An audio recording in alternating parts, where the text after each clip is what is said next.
Bueno, yo voy a hablar del sistema, de la organización del Sistema Educativo Nacional, de Adriana Punglos. Bueno, en este texto ella comienza hablando sobre la Constitución de 1853, donde va a hablar del programa de Juan Bautista Alberdi, donde se expone la organización política de la República Argentina. Bueno, en este programa aparecen grandes ideas del liberalismo, del liberalismo de la época, y plantea transformar a Argentina en una nación moderna, estableciendo el liberalismo económico y construyendo un Estado republicano. La inmigración europea transformaría la sociedad eliminando los restos islámicos y los restos indígenas, ¿no? También va a hablar sobre un artículo que va a ser el artículo número 5, que va a establecer que se debe asegurar una educación pública. Bueno, en esta organización del sistema educativo se puede ver prioridades que hay en la política, ¿no? En la política educativa. Bueno, acá vamos a encontrar a dos opositores que van a ser Mitre y Sarmiento, donde Mitre lo que quería era una educación para la gente dirigente, para la gente de la élite, darle prioridad a esos sectores de la élite, a la gente de la élite, ¿no? Bueno, Sarmiento en cambio le va a dar prioridad a una educación más generalizada. Va a tener interés por las escuelas públicas, por una educación práctica, por una educación democrática. Él igualmente, él quiere civilizar a la barbarie, al igual que Mitre, ¿no?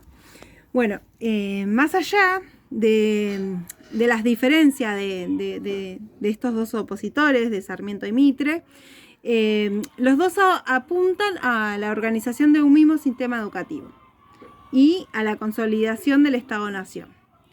Bueno, Sarmiento funda la revista pedagógica Los Anales, que es la primera revista de educación común. Bueno, en 1862 Mitre va a asumir la presidencia y va a nombrar a Sarmiento como ministro de gobierno. Bueno, durante la gobernación de Sarmiento entre 1862 y 1864, vence al caudillo Peñalosa en la batalla de Caucete, a Cacho Peñalosa en esta batalla de Caucete. Bueno, va a sancionar la primera ley de educación, donde se va a considerar que la deuda debe provenir de los impuestos de los habitantes, ¿no? Para aportar en la educación. Bueno, en 1869, un censo nacional en ese censo se va a ver reflejado que hay más de 1 millón de personas que no sabían leer ni escribir. También este texto va a hablar de que Sarmiento fundó escuelas normales, ¿no? La Escuela Normal de Paraná, también fundó 38 escuelas normales, acordes al modelo, ¿no?, paranaense del momento. También se puede ver algunas leyes muy importantes que aparecen en este texto, que son las de 1867, la de México, la de Benito Juárez, que dictó una ley de educación gratuita, obligatoria y laica. También podemos ver la ley de 1871, la ley de subvenciones escolares, y la ley de 1875, que es la ley de educación común de las provincias de Buenos Aires, donde hay una enseñanza gratuita y obligatoria. Bueno, en 1880 se convierte la capital federal en Ciudad de Buenos Aires, y por la ley de capitalización del Estado, de los establecimientos públicos situados en el municipio de Buenos Aires, que quedaron bajo la jurisdicción de la Nación. En 1881 se va a crear el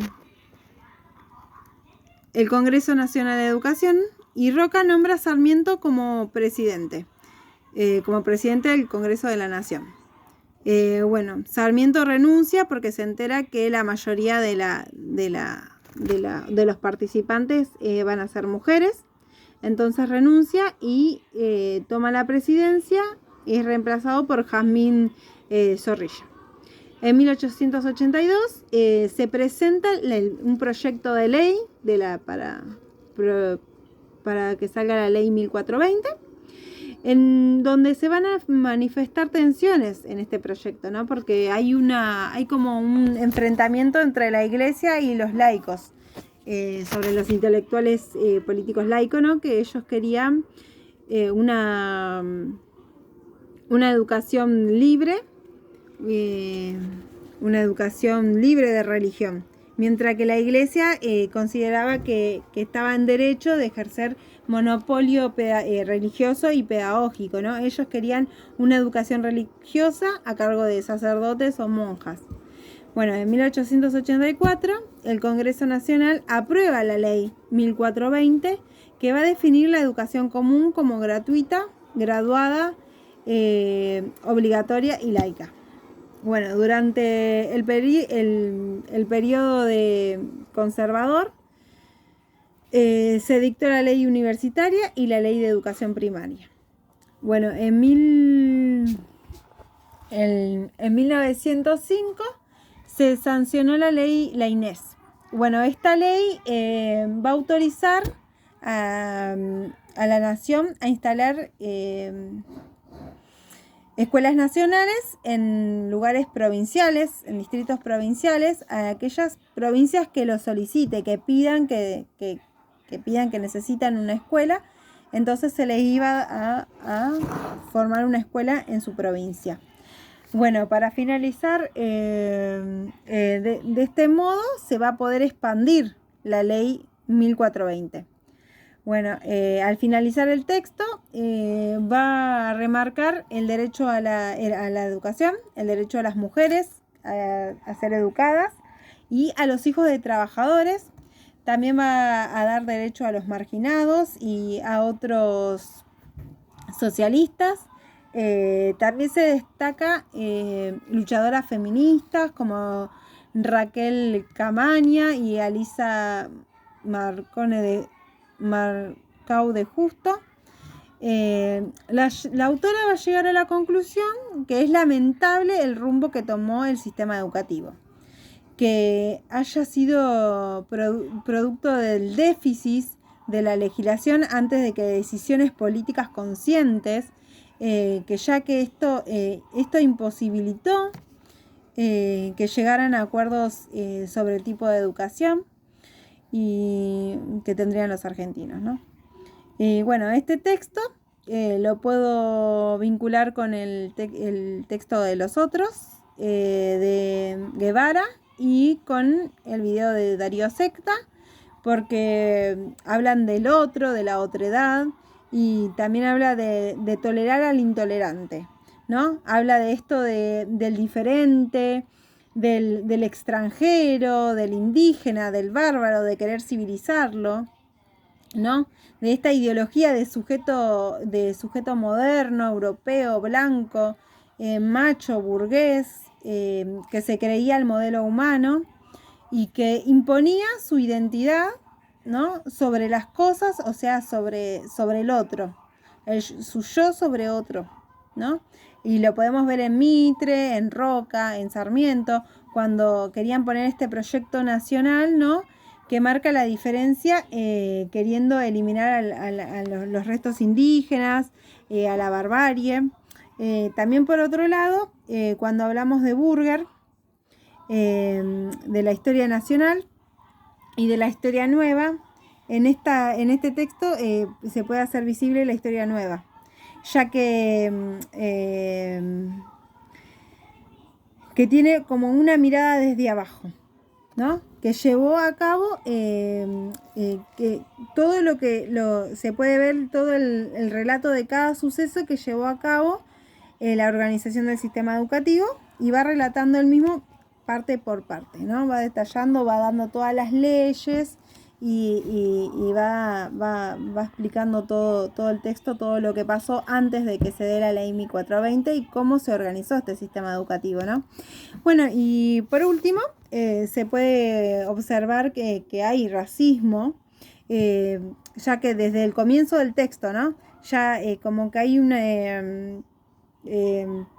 que para transformar la Argentina en una nación moderna hay que eliminar al bárbaro, hay que sacar los restos hispánicos, hay que cuando Mitre, por ejemplo, cuando habla de la educación de una dirigente también lo podemos ver cuando hablan de una escuela mixta, cuando ya que las mujeres tuvieron que luchar porque haya una escuela mixta, ¿no? Porque antes ese derecho no estaba, el derecho era para los únicos que podían educarse eran los varones, los hombres.